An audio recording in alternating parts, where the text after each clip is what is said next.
দেবো যে কোনো একটা সালফাইড সল্ট। দেখো আমি এখানে সোডিয়াম সালফাইড নিয়েছি, সেটা অ্যাড করে দিচ্ছি। এবার আস্তে আস্তে আমরা এটাকে নাড়াচ্ছি। যাই হোক, সোডিয়াম সালফাইড যখন আমরা নিচ্ছি, সোডিয়াম সালফাইড এখানে কি রিয়াকশান করছে সবাই নিশ্চয়ই বুঝতে পারছো। যেহেতু অ্যাসিডিক মিডিয়ামে সোডিয়াম সালফাইড পড়েছে, সেই জন্য এখান থেকে H2S গ্যাস তৈরি হবে। এবং অ্যাসিডিক মিডিয়ামের মধ্যে যখন আমরা এই H2S গ্যাসকে পাস করাবো, তখন সেই H2S গ্যাসটা পটাশিয়াম ডাইক্রোমেটের দ্রবণের সাথে বিক্রিয়া করবে। আমরা একটা গ্লাস টিউব দিয়ে এটাকে আস্তে আস্তে নাড়িয়ে দেওয়ার চেষ্টা করছি, যাতে তাড়াতাড়ি বিক্রিয়াটা সম্পূর্ণ হয়।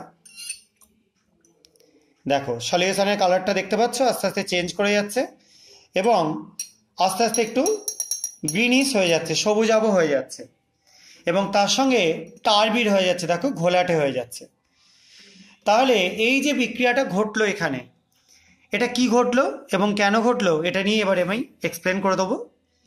মেনলি আমরা এখানে যখন নিয়েছিলাম প্রথমে, সেখানে ছিল কি পটাশিয়াম ডাইক্রোমেট সলিউশন K2Cr2O7, সেটা অ্যাসিডিক মিডিয়ামে Na2S দিয়েছিলাম, তার সাথে রিয়াকশান করে H2S তৈরি হয়েছে। সেই H2S এখানে পটাশিয়াম ডাইক্রোমেটের সাথে বিক্রিয়া করে K2SO4 Cr2SO4 হোল থ্রাইস বা ক্রোমিক সালফেট এই জিনিসটা তৈরি করছে। তার জন্য এই সলিউশনের কালারটা দেখো আস্তে আস্তে গ্রিনিশ হয়ে যাচ্ছে, সবুজাভ হয়ে যাচ্ছে, তোমরা সবাই দেখে বুঝতে পারছো। এটা বেশি ডাইলিউট বলে হালকা গ্রিন লাগছে, এটা যদি ডাইলিউশন কম হতো তাহলে আরও বেশি নীল সবুজ লাগতো। যাই হোক, আর তার সাথে দেখো ঘোলাটে যেটা হয়ে যাচ্ছে, টার্বিড যেটা হয়ে যাচ্ছে, সেটা সালফার তৈরি হওয়ার জন্য।